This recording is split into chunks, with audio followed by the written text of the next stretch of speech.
Bueno, estamos al final de la jornada, comenzamos la segunda parte de este encuentro, de este retiro. Y estuvimos hablando en lo último, hablamos poco, lo que necesitábamos quizás un poco menos, pero bueno, sobre la Eucaristía, sobre la Santa Misa, la Eucaristía celebrada. Y ahora hablamos, de como don de Dios, ¿no? Y de la adoración, que también es un don. La Eucaristía, por ser el sacramento de la pasión, de la resurrección de Cristo, es el mayor don del amor de Dios. No hay un don mayor que pueda hacerse en la tierra, ¿no? Que tener al propio Dios en nosotros, o cerca de nosotros. Y ese don exige una respuesta que se presenta como conquista. Es decir, tengo el don, pero no actúa en automático. Hay una parte mía, esa es importante. Si bien Dios se nos brinda en la persona del Hijo, nosotros debemos responder, yendo hacia Él. Dios nos deja la libertad de respuesta, de aceptarlo, de rechazarlo.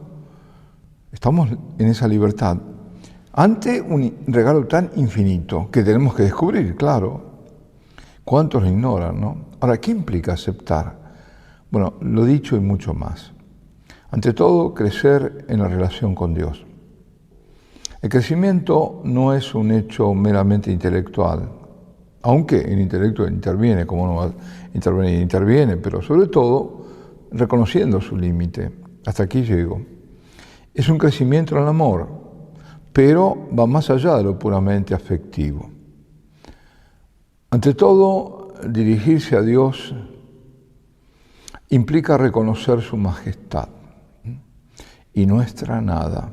Por eso, el acercamiento a Dios siempre tiene que ser en el santo temor de Dios. Él es todo, Él es el Señor, Él es Dios, y yo estoy aquí con mi miseria. Y a Dios lo adoro porque Él es Dios y yo soy una pobre criatura. Él es todo, yo soy nada. Pero aquí hay algo que hay que agregar. Una nada amada por Dios. Eso hace mucho la diferencia. Pero reconocer mi nada y mi miseria me lleva a responder al llamado de conversión. Es decir, no, yo estoy así, yo soy así. Muchos dicen eso. Bueno, yo soy así. No. Dios te ama así, pero no quiere que sigas así. Todos estamos llamados a convertirnos a Dios y cada día. Eso hay que recordarlo todos los días. Y no es un camino lineal, ojalá fuera en crecimiento, ¿no? A veces hay retrocesos. Entonces hay que levantarse, mejor dicho, dejar que Dios nos levante, acudir a Él para que nos levante y seguir el camino. Y que seguramente pedir la intercesión de la Virgen, de San José, de los santos. Pero esa conversión es tal diaria que esa es la razón por la que cada celebración eucarística comienza con el acto penitencial. Comenzamos reconociéndonos pecadores, pidiendo perdón. Todos los días. Y esto no fatiga, no, es una verdad que te va haciendo mejorar en el fondo, eso sí. El acto penitencial es un gesto de humillación ante Dios y de reconocimiento que somos pecadores, que somos necesitados de la misericordia de Dios y siempre de purificación. Y por otra parte, el culto eucarístico es un culto de adoración. A misa vamos, como razón fundamental, creo que lo dijimos, ¿no? Aunque no única, adorar a Dios, sí, lo dijimos. Vamos a misa, a adorar a Dios, es el culto latréutico de adoración. A darle gracias es el culto eucarístico. Esto creo que también lo comentamos. Buscar la propiciación de Dios, expiar por los pecados, es el culto propiciatorio, expiatorio, y a suplicar bienes espirituales y también corporales, materiales, que es el sacrificio impetratorio. Bueno, ahora la adoración surge además como consecuencia de nuestra fe. Claro, si yo no tengo fe, Fe en Dios, fe en el reconocimiento de que Él está presente en la Eucaristía, aunque no lo entienda. Y la Didache decía que conocemos a Dios. Me dicen si esto yo ya lo estuve comentando, porque me parece recordarlo, pero bueno, está bien. La Didache decía que conocemos a Dios por medio de la Eucaristía. Y también por eso, antes de iniciar la liturgia eucarística, la Didache es antigua, ¿no? Del siglo I, entre el primero y el segundo. En las solemnidades, por eso se recita el símbolo de la fe, el credo. Creemos y hacemos todos los artículos de fe, el más corto, el más largo, es decir, el de los apóstoles, el niceno-constantinopolitano, y creemos en la presencia, en la Eucaristía, que es el mismo Verbo encarnado. No está como uno de sus artículos, eso lo agregó en el credo del pueblo de Dios el Papa Pablo VI. Bueno, creo, esto si lo dije, lo recordamos. La Santa Misa, culto de adoración, ahí está. Nosotros cuando pensamos en adoración, automáticamente estamos pensando en el Santísimo expuesto. Pero la misa en sí misma es un culto de adoración, es el culto más sublime de adoración. Es ahí la misa hacia la Eucaristía. Eso es una frase feliz en realidad no era esta exactamente, sino de Henri Libac, decía, la Iglesia hace la Eucaristía y la Eucaristía hace la Iglesia. Es decir, esta Eucaristía surge a partir del sacrificio en el altar. Y ahí es el culto de adoración, porque Él está ahí, aunque no se lo recuerde. Es el culto que alabamos a Dios y en el ofertorio, también esto es importante, de la misa, es Cristo que viene para ser sacrificado. Ese es el significado místico. No es solo el ofertorio del pan y el vino, o de cosas, es el ofertorio de nuestra vida también, de todo lo que nos ofrecemos, pero fundamentalmente quien se ofrece es Cristo, al Padre. Viene para ser sacrificado. Eso lo sabía muy bien el Padre Pío porque lo sufría en la carne y en el Espíritu. Y el incienso, creo que también esto lo dije, es la oración que se eleva hacia arriba y es también para alejar toda impureza. Las oraciones son todas dirigidas al Padre, menos al final, una vez que está consagrado, hay una oración que se dirige al Señor Jesucristo. Bueno, pero las demás, y es Dios que desciende a la humanidad y la Iglesia responde con esa oración dirigida a Dios. Después es el Padre Nuestro, después de la doxología, por Cristo, con Él y en Él. Ahora, habíamos creo que hablado también de la liturgia antropocéntrica, ¿no? Cuando se pone al hombre en el medio, cuando el énfasis no está ya en el sacrificio, sino en el aspecto convivial del banquete. Sí es un banquete, claro que es un banquete, pero es un banquete sacro. Es decir, no la horizontalidad no es la misa, es decir, es misa, claro, habrá misa, habrá consagración, pero no es el sentido profundo de la misa. No nos podemos quedar solamente en la horizontal, necesitamos la vertical. La vertical es que está ese sacrificio que el Hijo ofrece al Padre para nuestra salvación. Ese es lo más importante, lo fundamental, el centro de todo. Por eso dice, no dice tomad y comed, y tomad y bebed. Tomad y comed. Esto es mi cuerpo ofrecido en sacrificio por vosotros. Esta es la sangre derramada para el perdón de vuestros pecados. Ahí está el sacrificio, el énfasis no está en tomar o en beber, sino está en el sacrificio. Pues bien, por eso es importante no perder esta noción de a quién va dirigida nuestra oración. Y también por eso en ese sentido celebrar ad orientem, hacia oriente o versus deum, hacia Dios. Antes eran las iglesias estaban orientadas, es decir, puestas hacia oriente, que es donde va a venir va a volver Jesucristo, esperamos, hacia Oriente, también en el acto de, en el bautismo, cuando se confirmaba el acto de fe de que creemos en Dios y demás, era siempre hacia Oriente, y luego el rechazo a Satanás se daban vuelta hacia Occidente. Estaban orientadas, después se dejaron de estar orientadas por distintos motivos prácticos también, o que no podían, y fue hacia el sagrario. El sagrario estaba central, ahí era, hacia Dios. Por eso la importancia de la centralidad del sagrario, hacia Él versus Dios. Bueno, es decir, que están todos, no es el sacerdote de espaldas al pueblo de Dios, como se dice. No, es todos hacia Dios, sacerdote y asamblea dirigiendo su oración hacia Dios. Y no uno opuesto a otro, como si fuera un diálogo que se cierra en sí mismo, personal entre nosotros. Por eso todo eso hace mucho a la misa y también a la participación en la misa.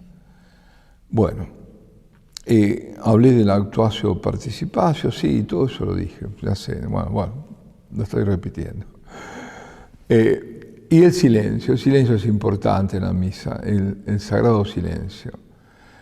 Hoy hay mucho activismo y mucho barullo para cubrir el vacío, hay el horror al vacío, ¿no? Horror vacui, no el vacío, entonces hay que llenarlo con palabras, se pierde lo esencial, el hecho que la Iglesia no pueda hacer un acto mayor que ofrecer a Cristo. Entonces, ¿para qué rellenar de cosas? Escuchemos qué dice sobre el silencio el cardenal Sarà, cardenal sagrado, el silencio sagrado. Dice, el Concilio Vaticano II subraya que el silencio es un medio privilegiado para favorecer la participación del pueblo de Dios en la liturgia. Es todo lo contrario. Quieren favorecerla ahora, todo lo contrario de lo que se hace. A ver que participen, a ver que canten, a ver que barullo, a ver esto, a ver aquello. Entonces, qué bien, fue muy participativa. Y Dios, qué sé yo, no sé dónde estaba. Lo pasamos muy bien entre nosotros. Qué horror, ¿no? Es decir, el pueblo de Dios, todos tenemos que participar en ese silencio donde la majestad de Dios se nota, se hace notar. Pero bajo el pretexto de hacer fácil el acceso a Dios, algunos quisieron que toda la liturgia fuera inmediatamente inteligible, que fuera racional, que fuera horizontal, que fuera humana. Y así nos ha ido. Y el Vaticano II definió muy bien el sacerdocio bautismal de los laicos como la capacidad de ofrecer sacrificios al Padre con Cristo. Ahí está el sacerdote. Para volvernos en Jesús hostias santas, puras, inmaculadas. Ahí tenemos el fundamento teológico de la verdadera participación en la liturgia. Ofrecer sacrificio. Ofrezco mi vida, ofrezco mis cruces, me uno con mi cruz a la cruz de Cristo en este momento. Y doy todo, también mis alegrías, ¿no? Las agradezco, Señor, aquí, este es el momento, porque si yo estoy vivo y todo esto me pasa, y estoy llamado a la salvación, es por Jesucristo, porque aquí Él se ha dado. Finalmente, por la adoración se obtiene una mayor conciencia de la presencia de Dios en la Eucaristía, una mayor participación, por lo tanto, a su vez, en la misa, y, por lo tanto, también una debida recepción de la Eucaristía. Se recibe la Eucaristía como se debe recibir, como de rodillas y en la boca. Punto. Es el gesto de adoración y de humildad ante Dios. No nos vengan con cuentos. Esta es la forma católica de recibir la Eucaristía. De rodillas y en la boca. No me puedo arrodillar, me inclino, pero en la boca, no en la mano. ¿Por qué? Porque es un don, porque Dios me lo da, porque no es algo que yo me tomo a mí mismo, me viene de arriba. Recordemos, y lo voy a repetir al Papa Juan Pablo II, Papa, tomando la comunión en la boca, del cardenal Ratzinger, porque no estaba él celebrando, no la tocaba. Y él, vaya, el Papa, yo sacerdote, participo en la misa, pero no estoy celebrando. Me arrodillo y recibo la comunión en la boca, que me la den. La única cosa que harán, según la prescripción, es que el sacerdote, si es otro sacerdote, no le dice el cuerpo de Cristo, no le dice nada. Eso, no le dice nada. Pero nada más, es la única diferencia que hace, porque es sacerdote, se la entrega y punto. Pero nada más. Sin embargo, es así. Habría que hablar tanto. Bueno, yo he hecho mi pequeña contribución sobre esto, con vídeos, con todo, con el librito Comunión y Adoración, que en otros lugares lo llamaron diferente, en forma más explícita de que se trataba la comunión, cómo se debe comulgar. Es eso. Por lo tanto, esto también nos da mayor celo por la Eucaristía.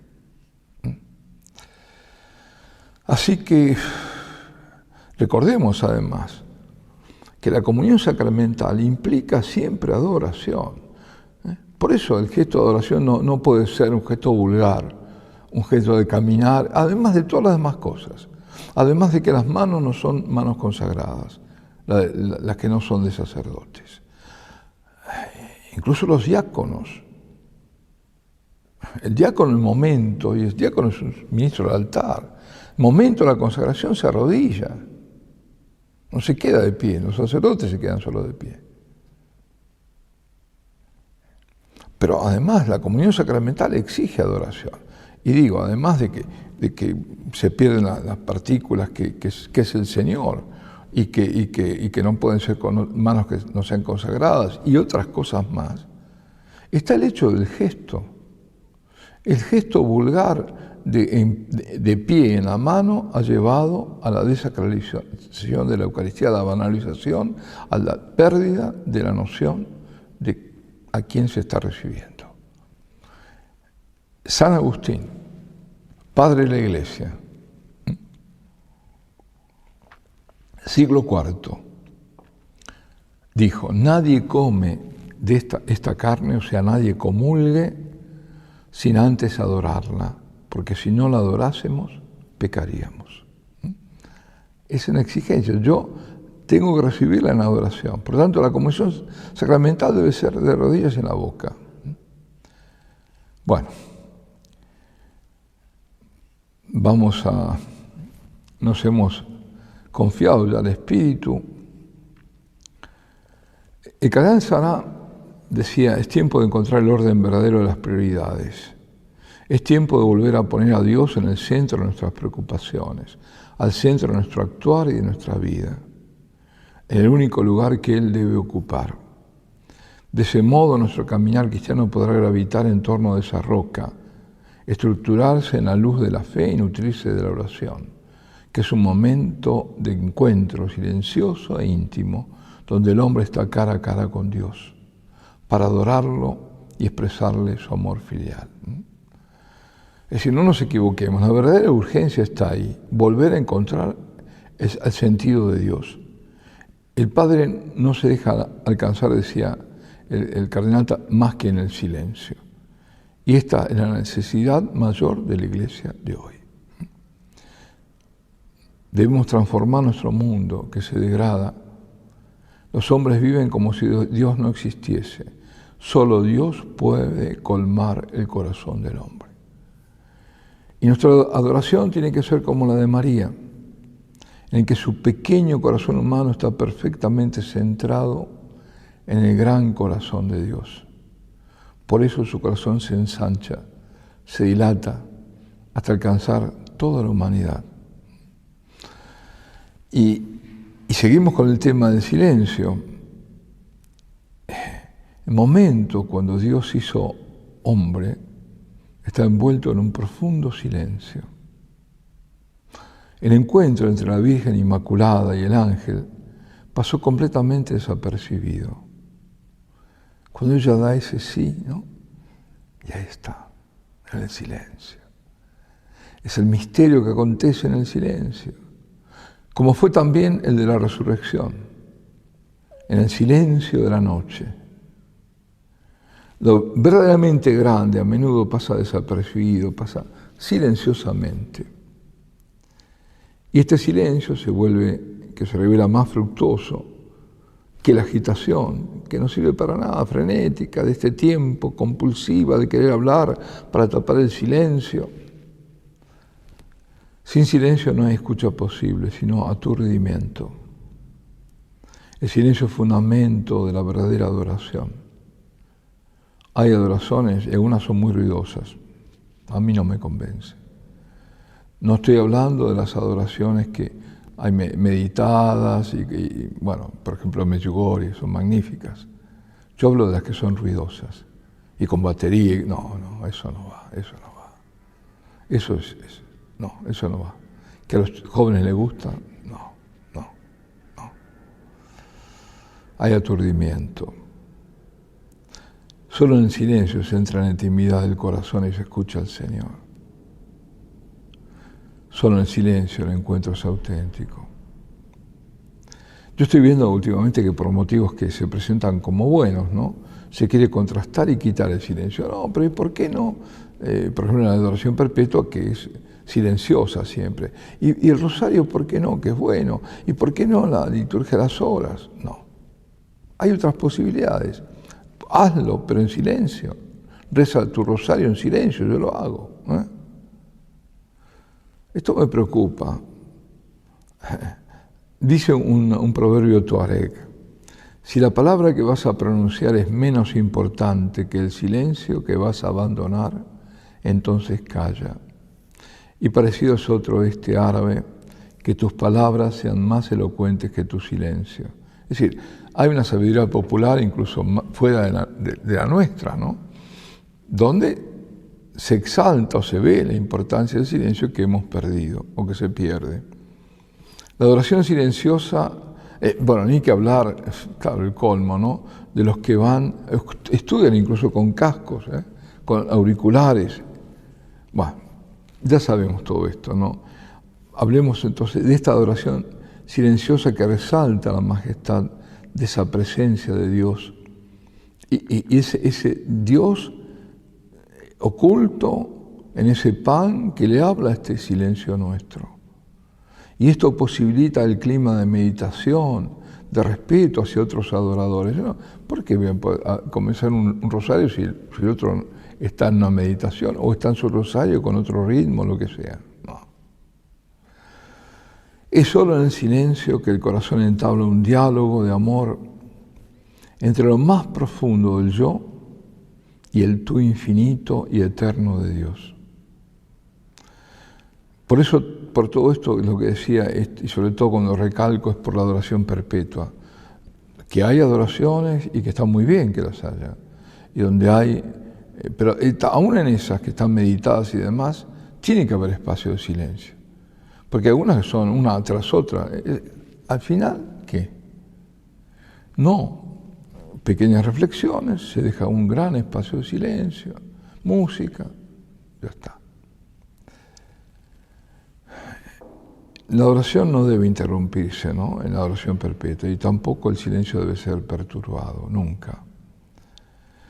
Esto no es el silencio una noción, es el camino que permite al hombre ir a Dios. Dios es silencio, y ese silencio divino habita al hombre. Y nada más, o nada nos hará mejor descubrir a Dios que ese silencio inscrito en el corazón de nosotros. La conquista del silencio es un combate, porque uno llega a una capilla de adoración perpetua y viene con un montón de ruido adentro, ruido interior, que no se calma inmediatamente. A veces se requiere la hora, y uno hace 2 horas, la primera hora es calmar un poco, para que venga ese silencio. Es un combate, una ascesis. Ante la majestad de Dios perdemos nuestras palabras. ¿Quién osaría tomar la palabra ante el Todopoderoso? Nada, Dios, ahí me quedo. San Juan Pablo II vio en el silencio la esencia de toda actitud de oración.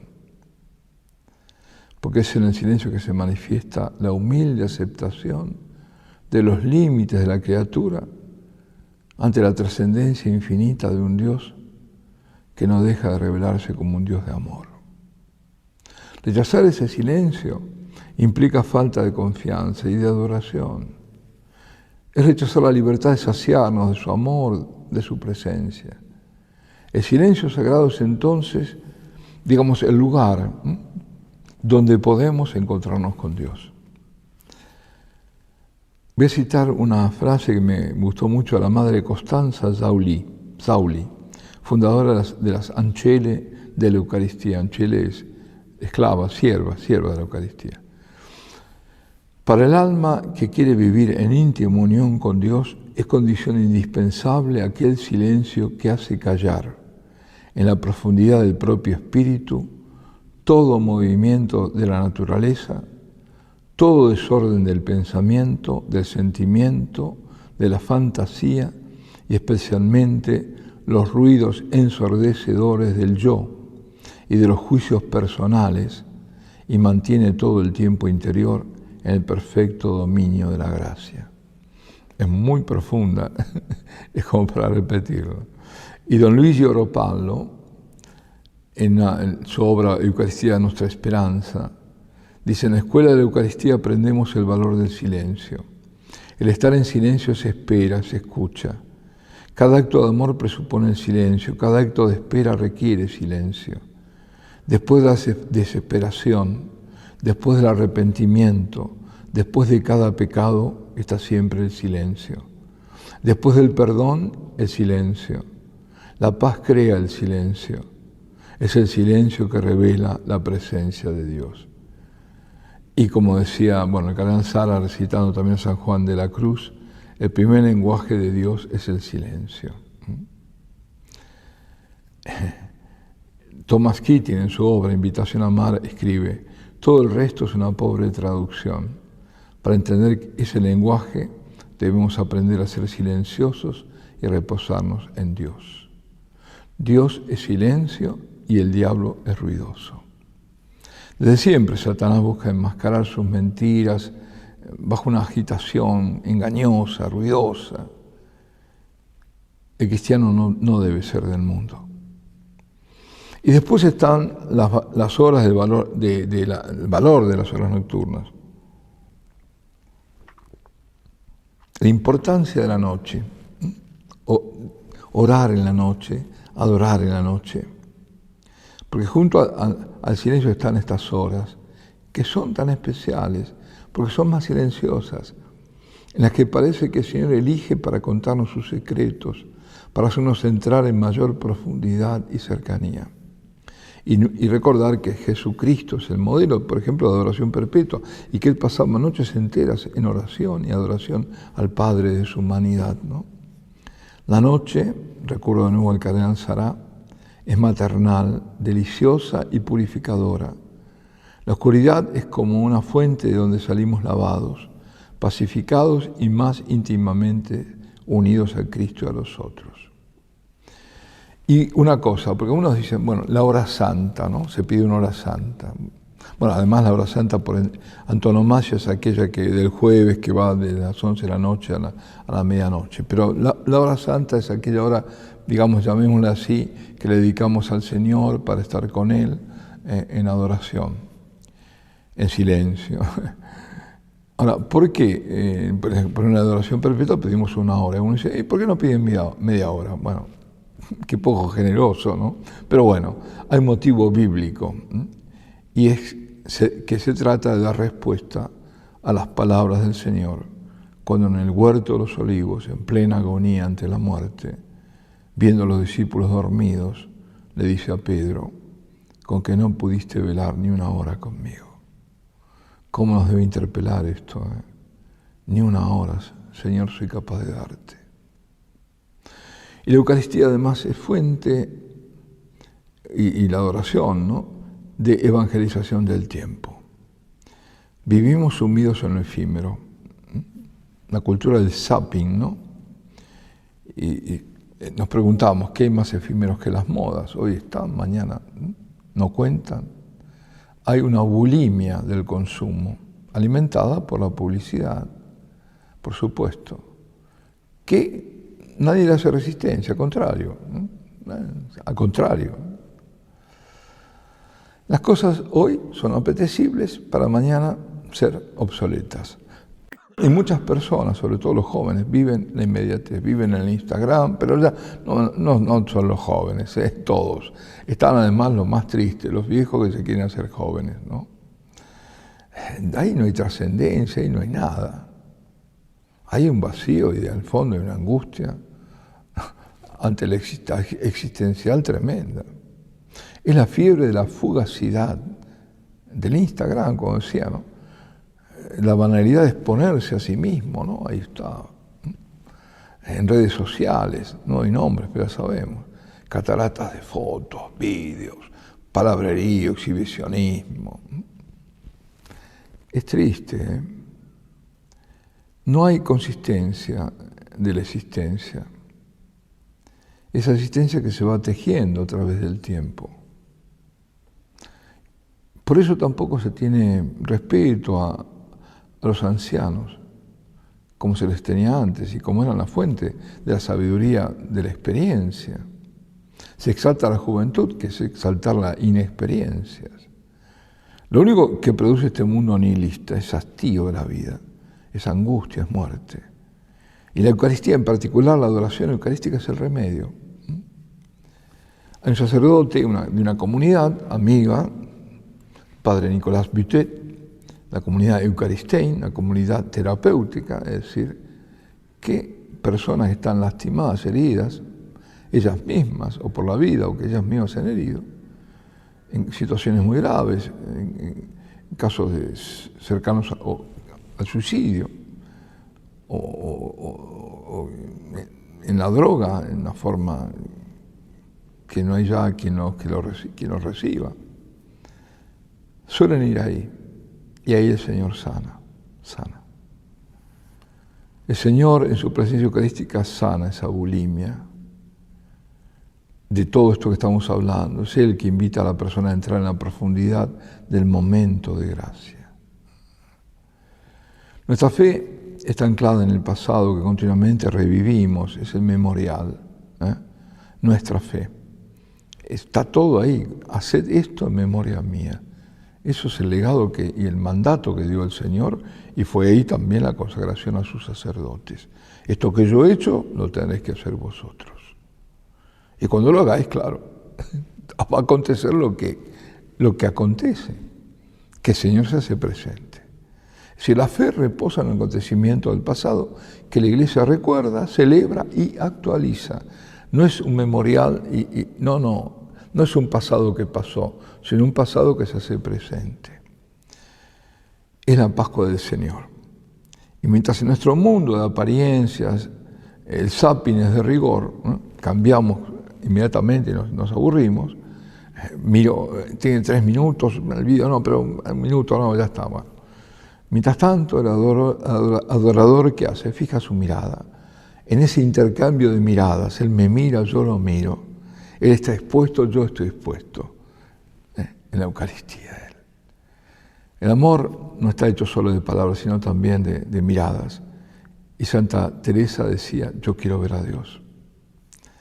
A menudo también hay que decirlo, porque si no sería engañarnos, el tiempo de adoración es pobre, es decir, está atravesado por la tentación de terminarlo, empieza uno a mirar, no lo dice, pero mira a ver cuánto falta.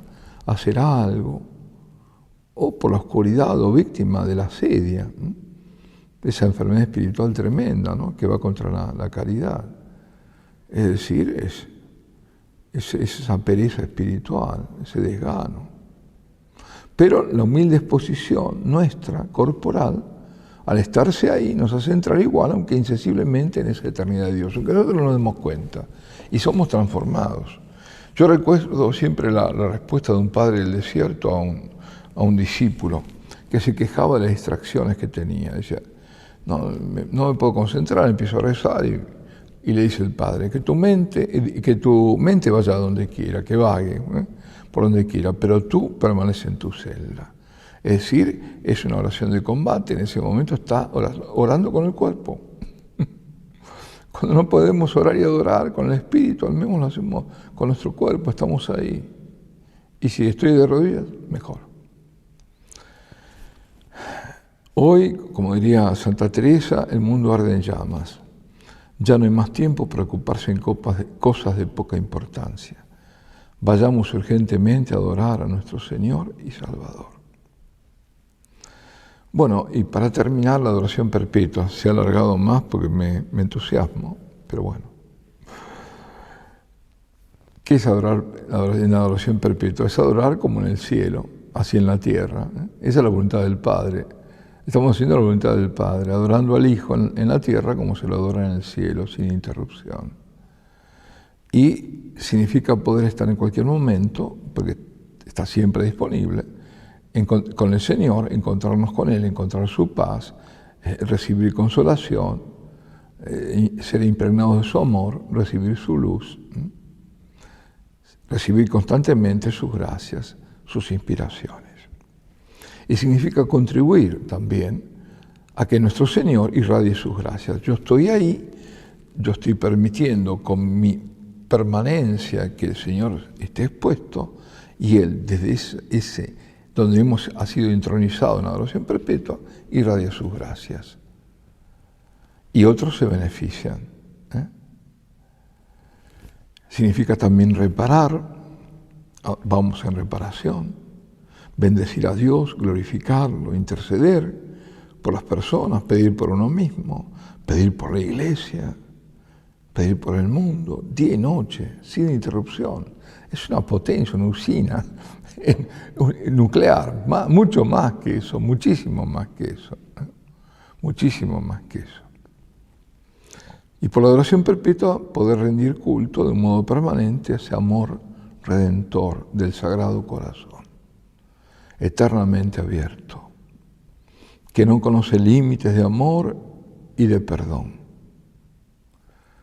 Es también acción de gracias que se prolonga en el tiempo, de quien se sabe no solo creado, sino también amado por Dios. De quien sabe que no somos productos del ciego azar, sino de un plan divino, concreto, personal, un plan de amor que se nos va revelando, se nos ha revelado en Jesucristo y por Jesucristo se nos va revelando. El Santo Padre Juan Pablo II escribió Dominique Cene: la Iglesia del mundo tiene una gran necesidad de adoración eucarística.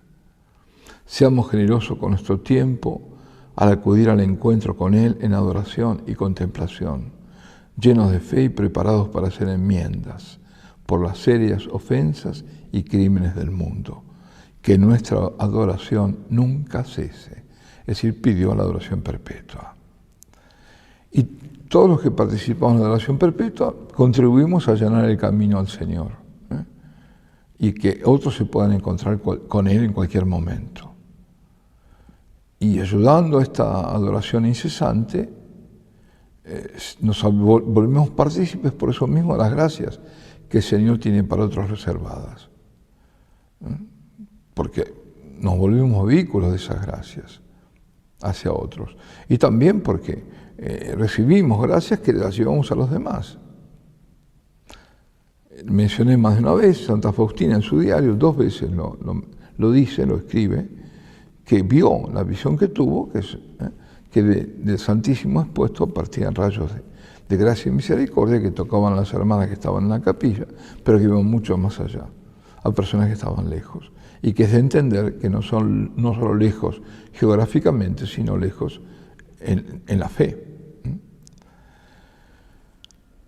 A través de la adoración perpetua se salvan almas, eso no hay ninguna duda. Por eso decía la Santa Madre Teresa de Calcuta: la adoración perpetua salvará al mundo. Pues,